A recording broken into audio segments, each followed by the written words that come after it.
आप देख रहे हैं आज तक, मैं हूं आपके साथ नवजोत रंधावा। बंगाल में चुनाव को लेकर जबानी आरोप तो दागे जा रहे हैं, लेकिन इन सब के बीच राज्य की बम फैक्ट्री लगातार काम कर रही है। चंद दिन पहले राज्य के मंत्री पर बम से हमला किया गया, तो सवाल ये उठा कि राज्य में बम बनते कहां हैं, कौन बनाता है, कैसे बनते हैं, कौन इसका खरीदार है। हमारी स्पेशल इन्वेस्टिगेशन टीम ने जांच शुरू की तो सिरा कई जिलों तक जुड़ता गया। उन लोगों ने खुलासे किए जो बम बारूद बाजार के चेहरे मोहरे हैं। हमारी रिपोर्ट देखिए।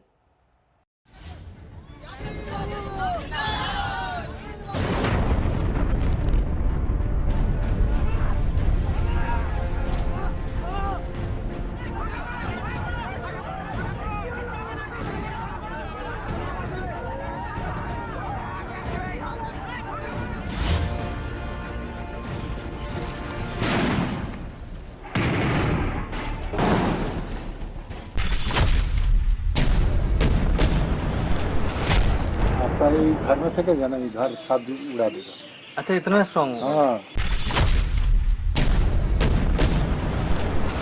माल करना है तो अभी से माल कर लीजिए। इलेक्शन का टाइम में देखिए माल का रेट बढ़ेगा, माल ठीक ठाक नहीं होगा। माल लोग भी डिमांड कर रहे हैं ना? बहुत डिमांड होगा। अभी इस साल में तो दोनों पार्टी एकदम कड़क लाएगा। दोनों पार्टी का ही माल अभी से चल रहा है। आ गया आप लोगों तक ऑर्डर? आ गया? हजार सभी चाहिए।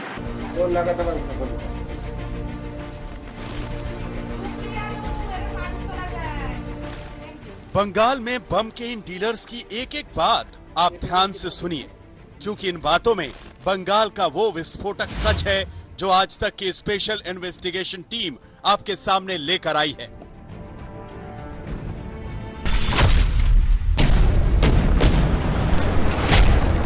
फटेगा ना, बहुत धमाका आवाज होगा और बहुत तेज होगा। ये टोटल कितना पीस है? 20 20 है ना? 20 बम? 20।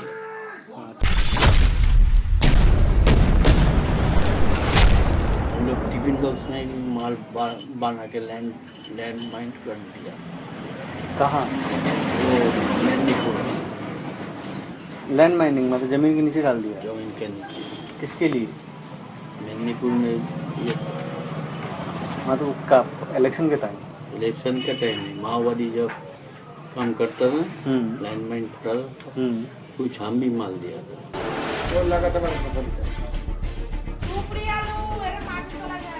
ये वो लोग हैं जो बंगाल में खुद बम की चलती फिरती फैक्ट्री है और जिनका बम वाला धंधा बंगाल में कभी मंदा नहीं होता। हम नॉर्थ 24 परगना में ऐसे ही एक शख्स तक पहुंचे। 20।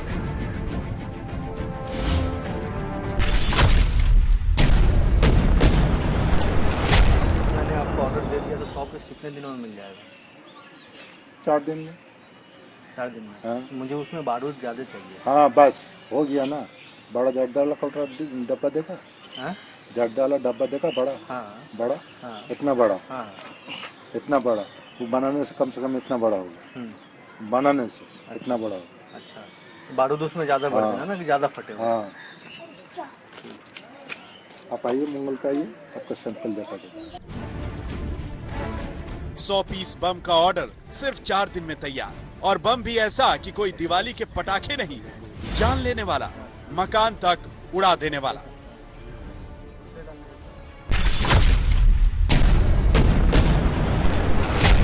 आपका ही घर में फेंकेगा ना, घर साथ उड़ा देगा। अच्छा, इतना स्ट्रॉन्ग? हाँ। नट बोल्ट किलो वाले बम, कितना भी खतरनाक बम चाहिए वो बनकर मिल जाएगा। कितने भी बम का ऑर्डर दीजिए वो भी मिल जाएगा। सैंपल देखिए, ऑर्डर दीजिए।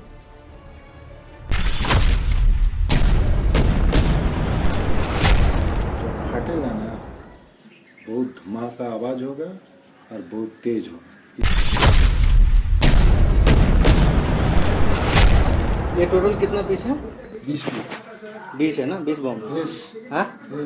20। बंगाल में इलेक्शन का टाइम है तो इस वक्त डिमांड भी ज्यादा है और रेट भी ज्यादा। दूसरी मीटिंग में ही शाहजहां ने बम का प्राइस डबल कर दिया।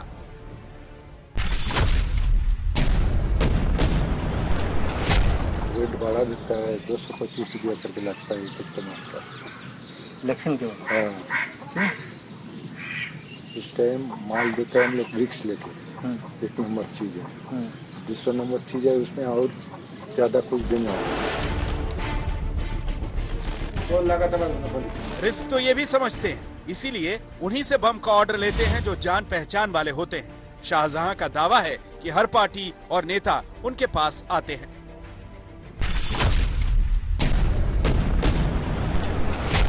आप पार्टी लोगों को देते हो या नेता लोगों को जान पहचान वाले किसको देते हो? नेता लोग को भी देता है।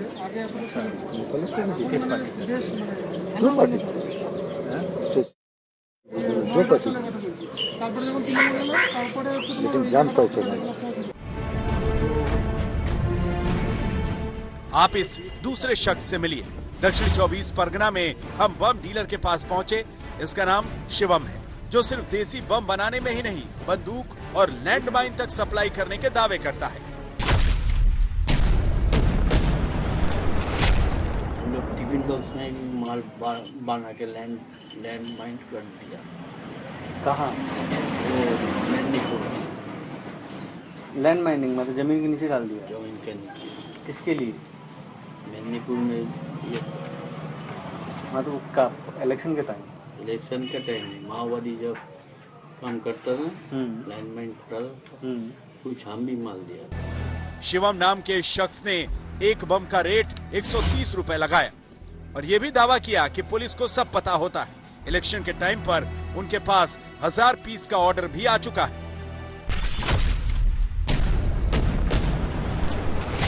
माल करना है तो अभी से माल कर लीजिए। इलेक्शन का टाइम में देखिए माल का रेट बढ़ेगा, माल ठीक ठाक नहीं होगा।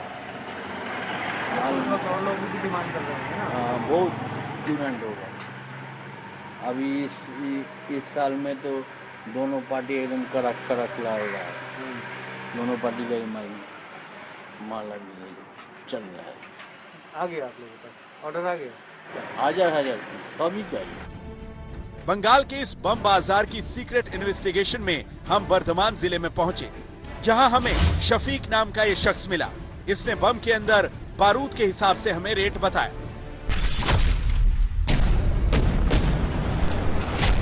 एक बम का कितना पैसा पड़ेगा? एक बम का आपका पैसा जितना माल देगा उसका दाम पड़ेगा। एक माल का देगा 500, 400, 300, जितना माल देगा उसका दाम। नहीं तो हमको अगर मतलब अच्छा वाला चाहिए होगा तो कितना? तो 500 होगा ज्यादा। 100 ग्राम माल देगा तो 500 रुपये लगेगा। नहीं तो 100 ग्राम बारूद होगा तो हाँ। कितना पावरफुल होगा वो? तो विराट पावरफुल होगा, फाड़ देगा, माटी का खल कर देगा, दलान घर का फाट पे देगा। दलान का घर फाड़ फाड़ देगा। मतलब घर फाड़ देगा? फाड़ देगा वो लोग। और आदमी पे फेंके तो वो मर जाएगा। क्या बात कर रहे हैं? आदमी जो फाँकेगा आपका यहाँ निकाल दिया, आप हाँ। मर जाएगा। इनके पास पहले से ही बम तैयार होते हैं, बस इन्हें ऑर्डर का इंतजार होता है। शफीक ने तो 1000 रुपए में ग्रेनेड तक की सप्लाई के दावे कर दिए।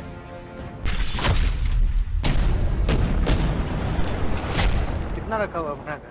वो बात नहीं सुनना चाहिए। 600 होगा, 700 भी होगा। 600-700 रखे? हाँ रखेंगे, बना कर अभी रखे? अभी रखा हुआ है। ये कौन सा होता है? पेट्रोल बम होता है या फिर वो पेट्रोल पेट्रोल होता है? एक माल है, लीजिए 1000 रुपया का। ऐसे निकालेगा, एक तो थोड़ा सा ऐसे कर दीजिएगा, फट जाएगा। उसका कारण है, कारण सिस्टम है वो अंदर। अच्छा, वो गैनेट बोलता है, इसका गैनेट बोलता है। 1000 का नाम है, एक का दाम। यानी बम, बंदूक, लैंडमाइन, बारूद और ग्रेनेड तक सबकी बंगाल के इस बम बाजार में सीक्रेट सेल लगी हुई है। ऐसे में राजनीतिक हिंसा वाला कल्चर आखिर खत्म कैसे होगा? मोहम्मद हिजबुल्लाह के साथ स्पेशल इन्वेस्टिगेटिव टीम, आज तक। गलवान पर चीन का बड़ा एक बार फिर से सामने आया। 8 महीने पहले भारतीय सैनिकों के साथ हुई हिंसक झड़प पर चीन ने पहली बार अपने सैनिकों के मारे जाने की बात कबूल की है, लेकिन ये झूठ बोल गया कि उसके सिर्फ 5 ही सैनिक मारे गए, जबकि भारतीय अनुमानों के मुताबिक चीन के 40 से ज्यादा सैनिक इस झड़प में मारे गए थे।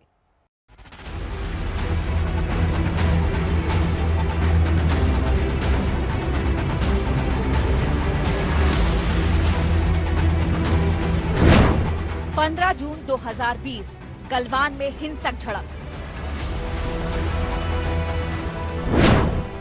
8 महीने 3 दिन बाद चीन ने पहली बार अधूरा सच कबूला। पहली बार चीन बोला गलवान में मारे गए उसके 5 सैनिक। गलवान में मां भारती की रक्षा में शहीद जिन रणबांकुरों की शहादत पर देश हमेशा से गर्व करता रहा है, आज चीन ने भी उन वीर सपूतों की वीरता को स्वीकार कर लिया है। गलवान में भारतीय सैनिकों के पलटवार में अपने सैनिकों को खोने की बात नकारने वाले चीन ने पहली बार मान लिया कि हिंदुस्तानी जाबाजों के हाथों उसके 5 सैनिक मारे गए। पीपल्स ऑफ लिबरेशन आर्मी के मुताबिक गलवान में चीन के जो सैनिक मारे गए उनमें शामिल हैं PLA के रेजिमेंट कमांडर्स की फबाओ, चेन होंगुन, चेन शियांगरोंग, जियो सियुआन और वांग झोरन। 15 जून 2020 को गलवान घाटी में हुई हिंसा के लगभग 8 महीनों बाद चीन ने यह तो माना कि गलवान घाटी में उसके सैनिक मारे गए, लेकिन चीन अभी भी पूरा सच नहीं बोल रहा है। चीन ने यह माना कि एक कमांडर समेत उसके 5 सिपाही गलवान घाटी में मारे गए, जबकि सच्चाई रूसी एजेंसी तास के मुताबिक यह है कि चीन के 45 सिपाही गलवान घाटी में मारे गए थे।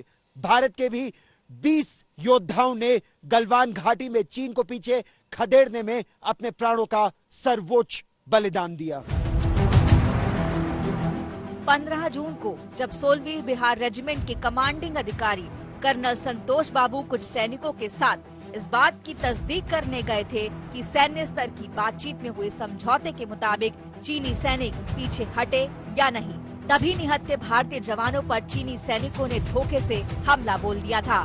भारतीय जवानों ने इसका मुंह तोड़ जवाब दिया। संघर्ष में कर्नल संतोष बाबू समेत 20 भारतीय जवान शहीद हुए थे। भारत के मुताबिक करीब 40 चीनी सैनिकों के भी मारे जाने का अनुमान है, लेकिन चीन ने इसे कभी कबूला नहीं। अब स्वीकार किया है तो सिर्फ 5 सैनिकों के मरने की बात को। वो आपको कभी नहीं बताएगा कि उनके कितने लोग हताहत हुए, कितने लोग मरे, कितने लोग नहीं मरे। लेकिन जिस तरीके से लोग बाग पानी में गिरे थे या पत्थर से गिरे थे या हमारे लोगों ने जिनकी गर्दनें तोड़ी थी, उसका अगर आकलन किया जाए तो जो एक शुरू के अंदर एक जो संख्या आई थी 40 से ज्यादा की, वो संख्या सही है। भारत के दावे के मुताबिक ही पिछले हफ्ते रूसी समाचार एजेंसी तास ने गलवान में चीनी सेना पर बड़ी मार का बड़ा खुलासा किया था। रूसी समाचार एजेंसी तास के मुताबिक गलवान की हिंसक झड़प में कम से कम 45 चीनी सैनिक मारे गए थे। इससे पहले अमेरिका की न्यूज वेबसाइट यूएस न्यूज ने अमेरिकी खुफिया एजेंसी के हवाले से बताया है कि गलवान की हिंसक झड़प में चीन के 35 जवान मारे गए थे। यानी तमाम दावे भारतीय पक्ष के एकदम करीब है, सिर्फ चीन ही उसे झुठलाने में लगा है। झूठ बोलने में चाइना माहिर है। दुनिया में मुझे लगता है ऐसा कोई सरकार नहीं होगा चाइनीज सरकार के जैसा जिन्हें झूठ बोलने में इतना माहिर होते हैं, और उनका डिप्लोमेसी भी बड़ा खतरनाक डिप्लोमेसी है। और अतीत में कई बार चाइना ने हमको धोखा दिया है, दोस्ती के नाम पर दुश्मनी किया है, तो हमें बड़ा सतर्कता बरतना होगा। चीन के दावे पर सवाल उठाते हुए वहां की एक कब्रगाह का वीडियो भी वायरल हुआ था। हालांकि उसकी सच्चाई की पुष्टि नहीं हो पाई, लेकिन चीन के आज के कबूलनामे से चीनी सैनिकों की कब्र की तस्वीरें फिर से जहन में दौड़ पड़ी हैं। बहरहाल चीन ने ये तो मान लिया कि गलवान में उसके भी सैनिक मारे गए थे, लेकिन लगे हाथों उसने गलवान में हुई हिंसक झड़प के लिए पूरी तरह भारत पर झूठा दोष मढ़ दिया है। चीन का कबूलनामा ऐसे वक्त आया है जब पैंगोंग में LOC से PLA अपने कदम वापस खींच रही है। यकीनन ये भारतीय सैनिकों की वीरता और सरकार की कूटनीतिक दृढ़ता की जीत है। दिल्ली से गीता मोहन और लद्दाख से गौरव सावंत के साथ आज तक ब्यूरो। गलवान में शहीद सैनिकों की अंतिम यात्रा भारत में जहां गर्व के साथ निकाली गई थी, वहीं चीन अपना झूठ छिपाने के लिए शर्मनाक हथकंडे अपनाता रहा। गलवान में चीनी सेना की शिकायत का सच बाहर न आए, इसे छिपाने के लिए सैनिकों के परिवार वालों से कहा गया कि वो समारोह पूर्वक या फिर सार्वजनिक तौर पर अंतिम संस्कार न करें। देश से है प्यार तो हर पल ये कहना चाहिए। गलवान में बहादुरी दिखाने वाले अमर जाबाजों की ये अंतिम यात्रा की तस्वीरें हैं। ये रहना चाहिए। गलवान में चीनी सेना के दांत खट्टे करने वाले शहीदों का पार्थिव शरीर तिरंगे में लपेटकर और फूलों से सजाकर निकाला था तो पूरा देश गर्व से भर उठा था। कोरोना के खौफ को दरकिनार करते हुए लोग अमर सपूतों के आखिरी दर्शन के लिए निकल पड़े थे। देश के वीर सपूतों ने गलवान घाटी में जो अदम्य साहस दिखाया, वो पराक्रम की पराकाष्ठा है। देश को आप पर गर्व है, आप पर नाज है। एक तरफ अपने सैनिकों पर भारत को गर्व है,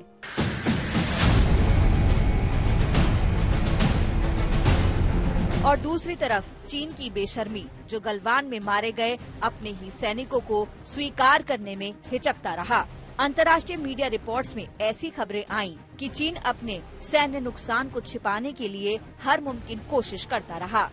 बताया जा रहा है कि चीनी सेना की तरफ से मारे गए सैनिकों के परिवार वालों से कहा गया कि वो शवों का पारंपरिक दफन समारोह न करें, अंतिम संस्कार किसी एकांत इलाके में करें, भीड़ न जुटाएं ताकि इंटरनेशनल मीडिया की नजर न पड़े।